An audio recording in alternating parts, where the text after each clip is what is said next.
Dear students, welcome to this class where we'll be dealing with the chemical properties of phenol part 3. तो आज हम यहाँ लेंगे rearrangement reactions. अब phenols के रीअरेंजमेंट जो रिएक्शंस होते हैं उसमें हम आज पढ़ेंगे फ्राइज रीअरेंजमेंट और Claisen rearrangement at the same time Schotten Baumann reaction. Rearrangement means कि कुछ ना कुछ इसके अंदर इस किस्म से रिएक्शन होता है कि जो प्रोडक्ट है वो रीअरेंज करता है। रीअरेंज करने से हमें एक नए किस्म का प्रोडक्ट फॉर्मेशन मिलता है। इसका मतलब intermediate somehow changes into a type of a product which is facilitated due to certain chemical characteristics present within the reacting species. So let us see these reactions one by one. तो हम सबसे पहले इसमें देखते हैं कि किस तरह होता है इसमें हमारा रिएक्शन, और जो रिएक्शन अभी हम देखेंगे वो है फ्राइज रीअरेंजमेंट। फ्राइज रीअरेंजमेंट का जो मैकेनिज्म है वो उसी तरह होता है जैसे फ्रिडल क्राफ्ट्स में एसाइलेशन, क्योंकि यहाँ देखिए आप देखेंगे ना फिनाइल एसीटेट है ये CH3CO, ये ग्रुप कैसे रीअरेंज करता है। If you recollect Friedel Crafts acylation में भी CH3CO ग्रुप जो है वो बेंजीन रिंग में लगता है। तो इसमें ये बात अलग है कि ये जो एसाइलियम आयन है वो हम बाहर से नहीं, इसमें रिएक्टिंग स्पीशी या कोई रिएजेंट डाल के नहीं इसमें जुड़ता है, या कहना चाहिए इलेक्ट्रोफिलिक सब्स्टिट्यूशन टाइप होता है, वो प्रेजेंट है within the molecule. As you can see the structure phenyl acetate, this CH3CO group is present within the molecule. और क्योंकि ये ही रीअरेंज करता है, कैसे, ये या तो ऑर्थो पोजीशन में माइग्रेट करेगा या पैरा में, जिससे एल्यूमिनियम क्लोराइड और कार्बन डाइसल्फाइड की प्रेजेंस में हमें या तो मिलेगा ऑर्थो हाइड्रोक्सी एसिटोफिनॉन या मिलेगा para hydroxy acetophenone. Had it been Friedel-Crafts acylation, in that case the acylium ion would have been supplied by the reactant or by the reagent that is added. यहाँ हम reagent नहीं add कर रहे हैं जिससे CH3CO मिल रहा है। reagent तो हम जो ऐड कर रहे हैं वो है एल्यूमिनियम क्लोराइड, जो इस रिएक्शन को आगे को फैसिलिटेट कर रहा है, लुईस एसिड होता है। तो ये CH3CO कहाँ प्रेजेंट है, ये इसी में प्रेजेंट है, फिनाइल एसीटेट।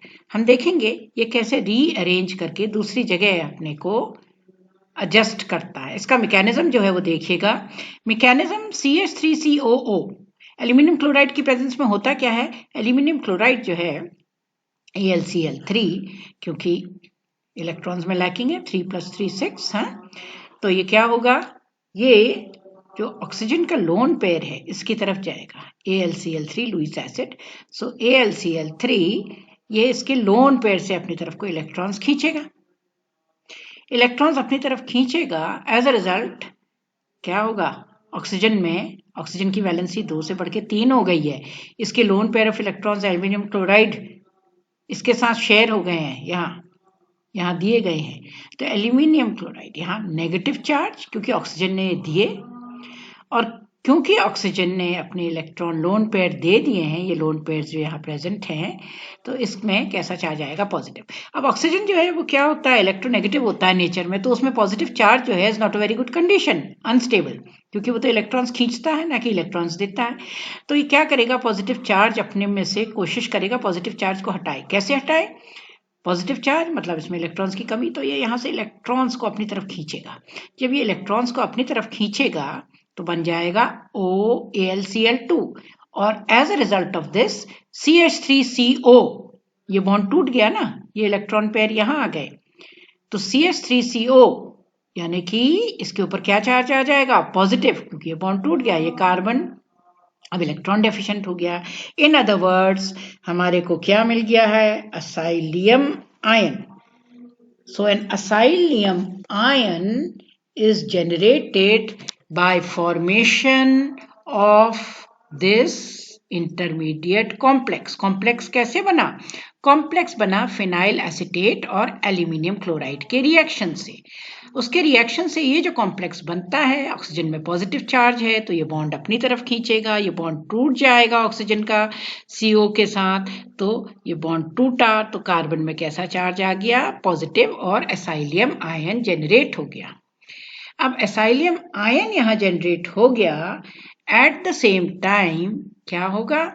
ये Cl जो है ये नेगेटिव चार्ज को लेता हुआ, ये नेगेटिव चार्ज आ गया ना एल्यूमिनियम के ऊपर, क्योंकि ऑक्सीजन ने लोन पेयर यहाँ दिए थे, तो नेगेटिव चार्ज को लेता हुआ यहाँ से निकल जाएगा Cl नेगेटिव। मतलब दो चीजों का एलिमिनेशन हुआ, क्लोराइड आयंस का और acylium ion. Now this acylium ion you will see is what?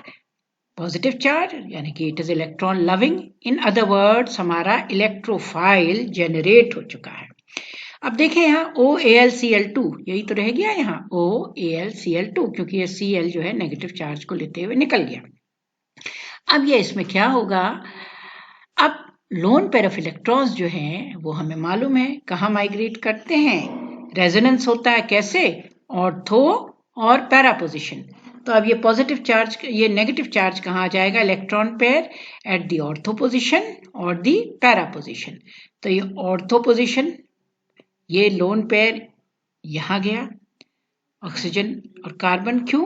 क्योंकि इन दोनों के बीच का बॉन्ड पेयर इधर चला गया ऑर्थो पोजीशन में, या और इस तरह माइग्रेट होते होते ये कभी पैरा में जाएगा, कभी ऑर्थो में जाएगा, और कार्बन और ऑक्सीजन के बीच में बन गया डबल बॉन्ड। क्यों? लोन पेयर ऑफ इलेक्ट्रॉन्स यहां चले गए, ये पाई इलेक्ट्रॉन्स इधर चले गए, फर्दर रेजोनेंस हुआ तो ये पाई इलेक्ट्रॉन शिफ्ट होके यहां आ गए, फिर फर्दर रेजोनेंस हुआ तो ये इस वाले पोजीशन में आ गए। As we are very well familiar कि किस तरह हमारा फिनोलिक कंपाउंड में रेजोनेंस होता है, क्योंकि ये क्या होते हैं? Ortho para directing. तो कार्बन और ऑक्सीजन के बीच में क्या बन गया है? आप देखिए, डबल बॉन्ड। ठीक है, डबल बॉन्ड बन गया है तो उससे क्या होगा? ऑक्सीजन में क्या चार्ज आ जाएगा? क्योंकि यहाँ डबल बॉन्ड है, लोन पेयर चलेगा, यहाँ AlCl2 के साथ ऑलरेडी इसका एक बॉन्ड है, ऑक्सीजन में फिर से पॉजिटिव चार्ज जनरेट हो गया। पर ऑर्थो और पैरा पोजीशन में तो नेगेटिव चार्ज है, तो ऑर्थो और पैरा पोजीशन में क्या अटैक करेगा? यहाँ हमने ऑर्थो दिखाया, इसी तरह का मैकेनिज्म हमारे पैरा पोजीशन के साथ भी होगा, जब पैरा पोजीशन में ये इलेक्ट्रॉन पेयर होगा। सो CH3CO पॉजिटिव, यानी कि एसाइलियम आयन जो है ये अटैक करेगा एट दिस ऑर्थो पोजीशन, जहां इलेक्ट्रॉन पेयर रेजोनेट कर रहे हैं, ऑर्थो या पैरा, क्योंकि ये ऑर्थो पैरा डायरेक्टिंग होता है। तो CH3CO जब यहाँ अटैक करा, इसने इलेक्ट्रॉन्स मिल गए इसको, as a result of this ये क्या बन गया? Sigma complex. 1 2 3 4 क्या बॉन्ड्स हैं? ये सिग्मा बॉन्ड्स, जैसा कि इलेक्ट्रोफिलिक सब्स्टिट्यूशन रिएक्शंस में होता है, सिग्मा कॉम्प्लेक्स बन गया। ये सिग्मा कॉम्प्लेक्स जो है, अब आप इसमें देख रहे हैं ना, इसकी बेंजीन रिंग की एरोमेटिसिटी तो डिस्टर्ब हो गई, 2 2 4 2 6 इलेक्ट्रॉन्स होने थे, यहाँ तो सिर्फ 2 2 4 हैं, circulating ring of pi electrons तो रही नहीं। तो ये हाइड्रोजन जो है अपना इलेक्ट्रॉन पेयर यहाँ छोड़ जाएगा, क्योंकि वो ज्यादा स्टेबल होता है बेंजीन। जब उसमें क्या होता है? 6 पाई इलेक्ट्रॉन्स, हुक्केल्स रूल, 2 2 4, यहाँ 4 ही है, तो ये अपने इलेक्ट्रॉन पेयर इसने यहाँ छोड़े तो 6 हो गए। जब यहाँ छोड़े तो ये कार्बन की इलेक्ट्रॉन डेफिशिएंसी तो पूरी हो गई, ये टेट्रावैलेंट हो गया, तो ये इलेक्ट्रॉन पेयर ऊपर चला जाएगा जिस ऑक्सीजन में जहां पॉजिटिव चार्ज है, ये इसको यहाँ खींच लेगा पॉजिटिव चार्ज इलेक्ट्रॉन पेयर को। तो हमें मिल गया CH3CO, ये यहाँ इलेक्ट्रोफाइल जो है सब्स्टिट्यूट हो गया ऑर्थो पोजीशन में, और OAlCl2। अब जैसे ही इसमें पानी डालेंगे हाइड्रोलिसिस, तो AlCl2 जो है, AlCl2 इसके साथ OH, hydrolysis means H plus OH, H positive आ जाएगा O के साथ यहाँ, और OH आ जाएगा AlCl2 के साथ, क्योंकि ये लोन पेयर ऑफ इलेक्ट्रॉन यहाँ निकल गया ना अब इसके पास। तो अब देखिए, ऑक्सीजन से यहाँ AlCl2OH ये बाहर निकल गया और यहाँ आ गया H। तो हमें क्या मिल गया यहाँ पे? हमें यहाँ पे जो कंपाउंड मिला वो क्या है? ऑर्थो हाइड्रोक्सी एसिटोफिनॉन, ये बन गया ऑर्थो हाइड्रोक्सी एसिटोफिनॉन।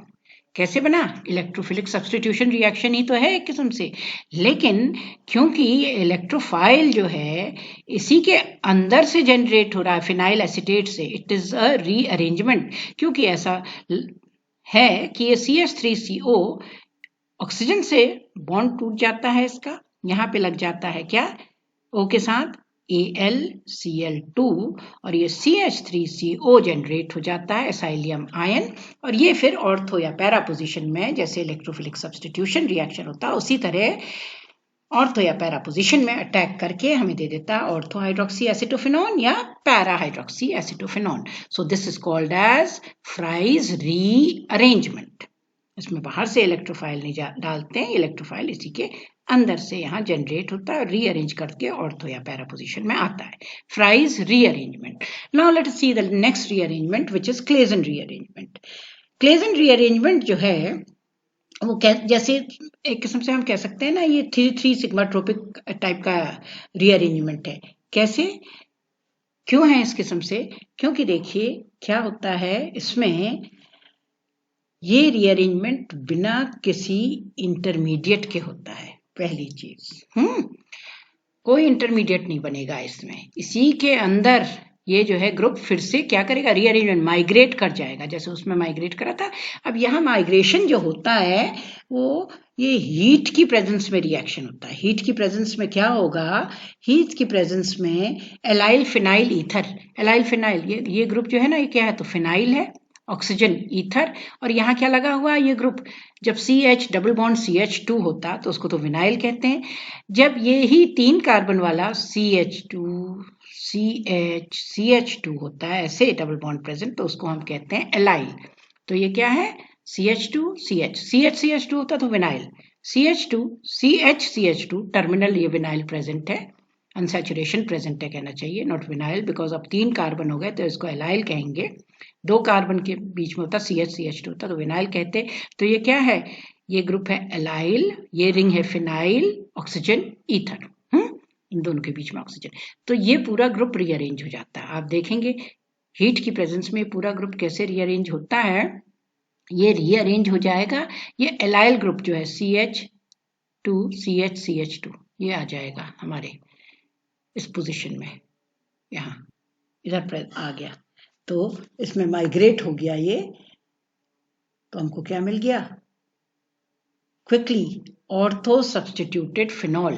क्यों, ये पूरा ग्रुप CH2 CH2 यहाँ आ गया, कैसे आ गया, यहाँ इलेक्ट्रॉन पेयर इधर, यहाँ से ये टूट गया, ये डबल बॉन्ड जो है यहाँ से जब ये टूटा ना, क्योंकि तो ये वाले डबल बॉन्ड ने यहाँ इसके साथ बॉन्ड बना लिया और ये बॉन्ड माइग्रेट होके इधर चला गया। आप देख रहे हैं जहाँ स्टार लगा हुआ है, जहाँ पे पहले सिग्मा बॉन्ड था, अब वहाँ स्टार जहाँ लगा वहाँ क्या बॉन्ड आ गया, पाई। ये पाई बॉन्ड कहाँ से गया, ये गया जो टर्मिनल CH2 था, ये माइग्रेट करके यहाँ से ये पाई बॉन्ड ऊपर चला गया।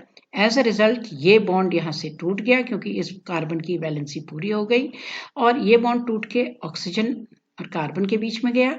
तो ये वाला बॉन्ड जो है, क्योंकि ये पाई बॉन्ड यहाँ से माइग्रेट हो गया था, तो इस कार्बन की वैलेंसी कम हो गई, तो यहाँ ये पाई बॉन्ड माइग्रेट होके चला गया और ये इधर नीचे से जुड़ गया और ऊपर से यहाँ से टूट गया, नीचे से जुड़ गया, ऊपर से यहाँ से जहाँ स्टार लगा है रेड कलर का वहां से ये टूट जाएगा। तो ग्रुप तो वही है ना, CH2 CH2, यानी कि एलाइल डबल बॉन्ड ऑक्सीजन, ये H यहाँ से निकल जाता है क्योंकि ये सिग्मा कॉम्प्लेक्स बन गया, फिर ये H यहाँ से निकल जाएगा अपने इलेक्ट्रॉन पेयर छोड़ते हुए, तो ऑक्सीजन यहाँ, ये इलेक्ट्रॉन्स इधर शिफ्ट हो जाएंगे तो हो जाएगा O नेगेटिव, उसके साथ लग जाएगा H पॉजिटिव, तो बन जाएगा फिनॉल। बन गया, इससे माइग्रेटेड जो हमारा रीअरेंज्ड जो कंपाउंड है वो बन जाएगा। कैसे, ये एलाइल ग्रुप पूरा कहाँ माइग्रेट कर जाएगा, टू दिस ऑर्थो पोजिशन। अब ये ऑर्थो पोजीशन में माइग्रेट तो कर जाएगा और साथ में इसमें इन्वर्जन होता है कॉन्फ़िगरेशन का, जो लोग मतलब अगर यहाँ पे inversion of configuration means migrating जो ग्रुप होता है ना, उसका इन्वर्जन ऑफ कॉन्फ़िगरेशन हो जाता है। ये जो माइग्रेटिंग ग्रुप है कौन सा है, ये है माइग्रेटिंग ग्रुप है। तो अगर हम यहाँ दिखाएं इस तरह, तो देखिए ये स्टार वाला ग्रुप है, ये माइग्रेट कर रहा है यहाँ से, माइग्रेट करके कहाँ जा रहा है, ये CH2 यहाँ लग जा रहा है, इधर ये वाला, ये पाई बॉन्ड इधर आ जाएगा, ये CH2 जो है स्टार इसमें चेंज हो जाएगा। तो इन्वर्जन कैसे, ऑलरेडी देखिए जब एक यहाँ ग्रुप लगा है तो ये कहाँ लगेगा, ये एक साइड में है, ये दिखा रखा है ना ब्रॉड में, और ये लिखा रखा है वेज उसके ऑपोजिट साइड में, उसके दूसरी साइड में। ये तो हमारी तरफ है ये ग्रुप जो ब्रॉड में है, और ये डैश वाला हमसे दूर है। ये नहीं दोनों एक ही प्लेन में लग रहे हैं। कॉन्फ़िगरेशन उलट गई। अब देखिए हीट के प्रेजेंस में रिएक्शन हो रहा। स्टार वाला आप देखेंगे, स्टार वाला ग्रुप जो है वो कैसे यहाँ से टूट गया ऑक्सीजन से। कैसे टूटा, ऐसे टूटा कि ये पाई इलेक्ट्रॉन्स यहाँ को खींच के चले आ गए। यहाँ ऑक्सीजन लगा था ना, इधर की तरफ ये पुल हो रहे हैं, तो यहाँ आ गए, तो इस कार्बन की वैलेंसी पूरी हो गई, तो ये बॉन्ड टूट गया, ये वाला ये बॉन्ड टूट गया यहाँ से।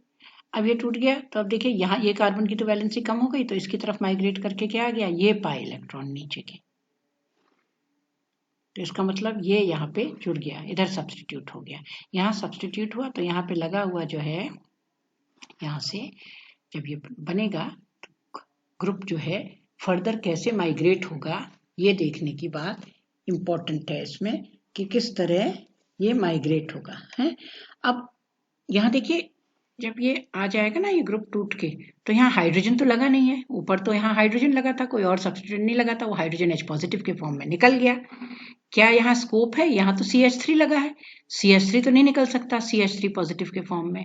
तो ये जो हमारा बनेगा यहाँ पे इंटरमीडिएट मतलब सिग्मा कॉम्प्लेक्स, तो क्या होगा उसमें, ये सिग्मा कॉम्प्लेक्स जो है जिससे वापस ये एरोमेटिक कंपाउंड में, क्योंकि इसका ड्राइविंग फोर्स क्या होता है कि वापस हमको ये एरोमेटिक रिंग मिले। अब यहाँ तो एरोमेटिक रिंग नहीं मिल सकती क्योंकि ये H पॉजिटिव निकलता है, इलेक्ट्रॉन पेयर यहाँ पे छोड़ के, तो ये 2 2 4 2 6 तब जाके रिंग हमारी एरोमेटिक होती है। ऐसा यहाँ संभव नहीं है, यहाँ CH3 लगा हुआ है, इसकी टेंडेंसी नहीं होती है CH3 पॉजिटिव के फॉर्म में निकलने की, जैसे कि हाइड्रोजन की होती है। यहाँ तो हाइड्रोजन था ऊपर, ये निकल गया और फिर से हमें ये एरोमेटिक रिंग मिल गई, यानी कि allyl substituted ortho allyl substituted phenol मिल गया।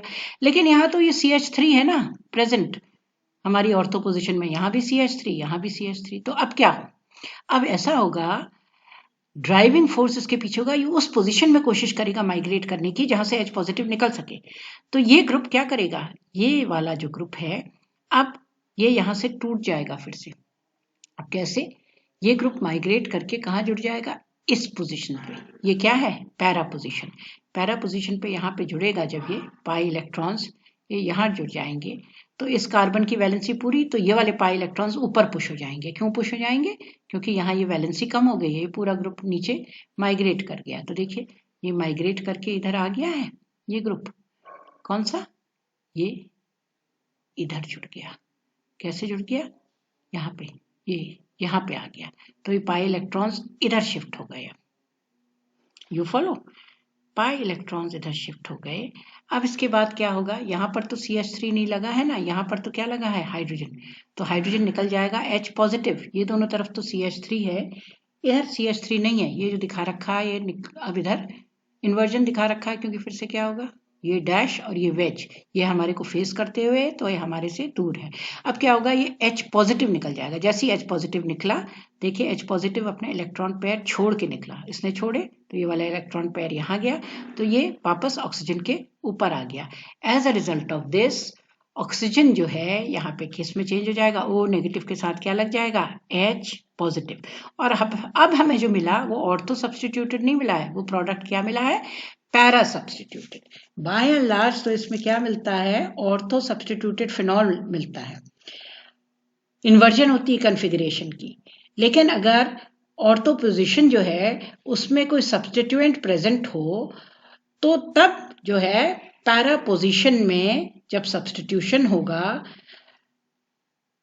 तो 2 इन्वर्जन हो जाएंगे। मतलब एक बार तो इन्वर्जन यहाँ हो गया डैश डैश डैश, एक बार इन्वर्जन यहाँ हो गया डैश डैश डैश, तो 2 इन्वर्जन जो होते हैं वो बराबर होते हैं रिटेंशन ऑफ कॉन्फ़िगरेशन। एक इन्वर्जन एक बार उल्टा, फिर ये दोबारा यहाँ उल्टा, तो 2 inversions is equal to retention of configuration for those of you who can understand a little stereochemistry. तो ultimately leading to retention of configuration जब ये पैरा पोजिशन में माइग्रेट करता है। और किस केस में करता है पैरा पोजिशन में माइग्रेट? क्योंकि जब हमारे ऑर्थो पोजिशन में क्या हो, कोई सब्स्टिट्यूएंट प्रेजेंट हो, ठीक है, तो उस केस में H पॉजिटिव तो निकल नहीं सकता है, तो ये ग्रुप फर्दर माइग्रेट करके कहाँ चला जाता है, पैरा, क्योंकि पैरा में कोई सब्स्टिट्यूएंट नहीं है, तो यहाँ से H पॉजिटिव निकल आएगा, and as a result we will get the para substituted allyl phenol. And this here is the mechanism as I mentioned earlier. ये पाई इलेक्ट्रॉन्स इधर शिफ्ट हुए, तो यहाँ कार्बन की वैलेंसी पूरी, तो ये बॉन्ड टूट गया, ये ऑक्सीजन कार्बन के बीच में शिफ्ट हो गए। क्यों? ये वाले कार्बन में भी इलेक्ट्रॉन डेफिशिएंट हो गया, तो ये पाई इलेक्ट्रॉन इस कार्बन की तरफ चला गया, तो ये कार्बन की तरफ चला गया ये वाले, ठीक है, यहाँ। तो as a result of this what will happen कि अब जो है हमको जो प्रोडक्ट मिलेगा वो क्या मिलेगा? अब देखिए यहाँ भी तो दिखा रखा है ना, ये ऑर्थो पोजीशन में क्या था, यही सब्स्टिट्यूएंट CH3 प्रेजेंट था, तो यहाँ से H पॉजिटिव नहीं निकल सकता था, तो ये फर्दर माइग्रेट करके कहाँ गया, पैरा पोजीशन में। तो हमें ये पैरा पोजीशन में गया जहाँ से H पॉजिटिव निकल गया, और हमें para substituted phenyl allyl ether ये मिल गया, क्योंकि ये पाई इलेक्ट्रॉन्स यहाँ आ गए और ये इधर ऊपर चले गए।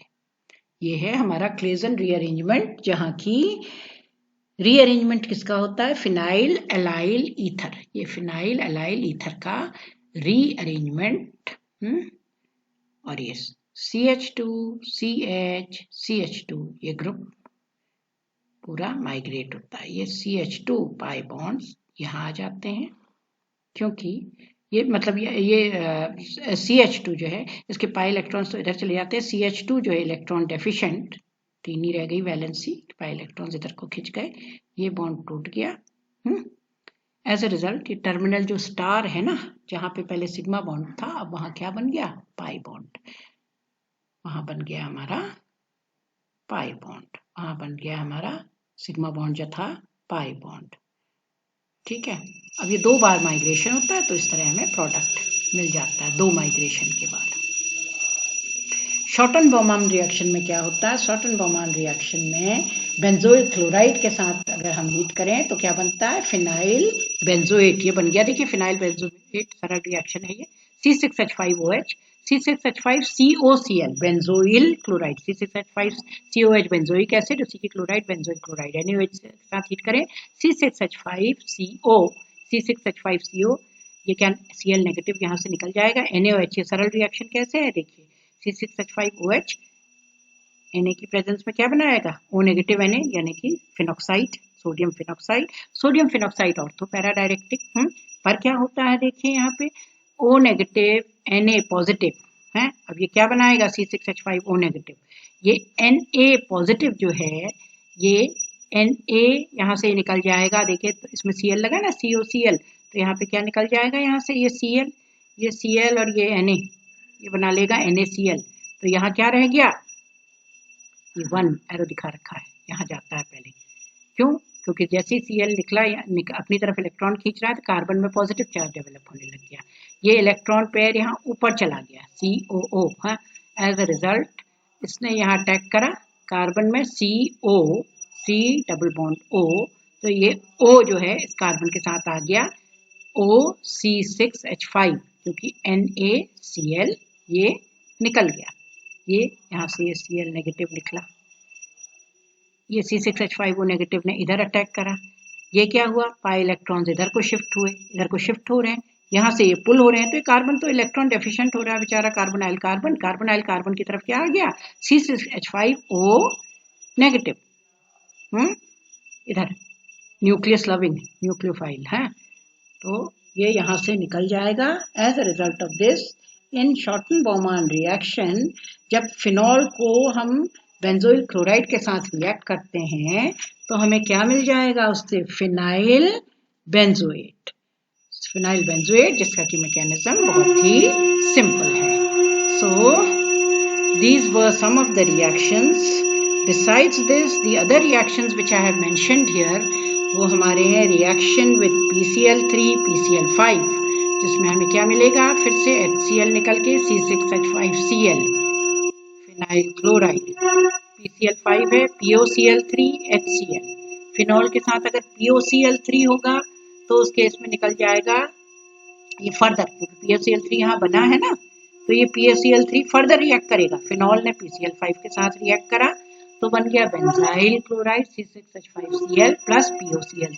अब ये POCl3 फर्दर कैसे रिएक्ट करेगा, POCl3, ये Cl जो है तीन, ये तीन H को लेते हुए HCl के फॉर्म में निकल जाएंगे, तो ये क्या ग्रुप आ गया, C6H5O PO, यानी कि ये फर्दर जब रिएक्ट करेगा तो हमें ट्राइफिनाइल फॉस्फेट जो है वो मेजर प्रोडक्ट, ये ट्राइफिनाइल है, ट्राइफिनाइल फॉस्फेट, ये मेजर प्रोडक्ट मिलेगा. मतलब ये तो माइनर हो गया. पुअर यील्ड में मिलेगा हमें क्लोरोबेंजीन, इससे क्लोरोबेंजीन. क्यों क्लोरोबेंजीन जो है क्यों पुअर यील्ड में मिलेगा, क्योंकि ये POCl3 जो बनेगा ना, ये तुरंत मौका नहीं देता है PCl5 को रिएक्ट करने का, ये तुरंत इसके साथ रिएक्ट कर लेता है. तो इसके साथ क्या मिल जाएगा, HCl निकल जाएगा और मिल जाएगा ट्राइफिनाइल C6H5 और C6H5O, क्योंकि इसमें से H और Cl निकल गया, ट्राइफिनाइल फॉस्फेट. और अगर हमारा PCl3 हो उस केस में ये इतना स्कोप पॉसिबल नहीं है. उस केस में तो हमें क्या मिल जाएगा, एराइल क्लोराइड. उस केस में हमें सीधे सीधे मिल जाएगा C6H5Cl. अगर अमोनिया के साथ रिएक्शन हो तो मिल जाएगा एनिलीन, लेकिन उसमें Lewis acid zinc chloride type ये रिएक्ट, उसकी प्रेजेंस में ये रिएक्शन होता है, एल्यूमिनियम क्लोराइड, जिंक क्लोराइड. और देख रहे हैं ना आप, हाई प्रेशर है इसमें, हाई प्रेशर हाई टेम्परेचर, उसकी प्रेजेंस में ये रिएक्शन होता है.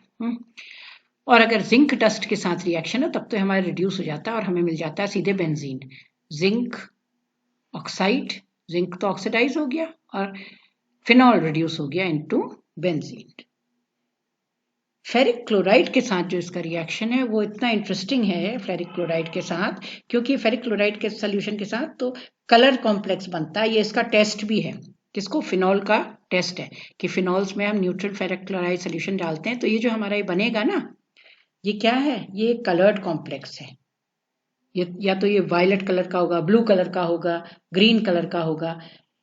ये फंक्शनल ग्रुप टेस्ट है फॉर ऑल दोस कंपाउंड जिसमें कौन सा ग्रुप होता है, डबल बॉन्ड, ये डबल बॉन्ड COOH, जिसको हम कहते हैं इनॉल.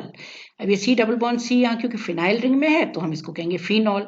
तो फिनॉल्स का कैरेक्टरिस्टिक टेस्ट होता है कि हम लगभग अगर 5% लगभग ना फेरिक क्लोराइड सोल्यूशन इसमें ऐड करें, न्यूट्रलाइज करना पड़ता है फेरिक क्लोराइड, नहीं तो एसिडिक हो जाता है. हाइड्रोलिसिस की वजह से फेरिक हाइड्रोक्साइड और HCl बनते हैं और HCl is a strong acid.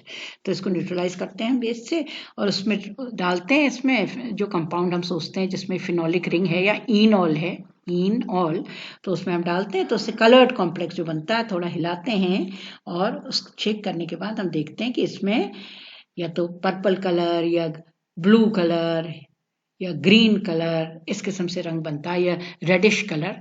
That is a test for phenols. So today what did we do, we did the rearrangement reactions of phenol, the Fries rearrangement, the Claisen rearrangement. Claisen जो कि एक किस्म से sigmatropic यानी कि जैसे pericyclic reactions होते हैं जो हीट की प्रेजेंस में जो बिना इंटरमीडिएट के बनते हैं, उस टाइप का रिएक्शन वो हमने पढ़ा. ये क्लेजन रीअरेंजमेंट कि कैसे फिनाइल एलाइल ईथर में होता है ये.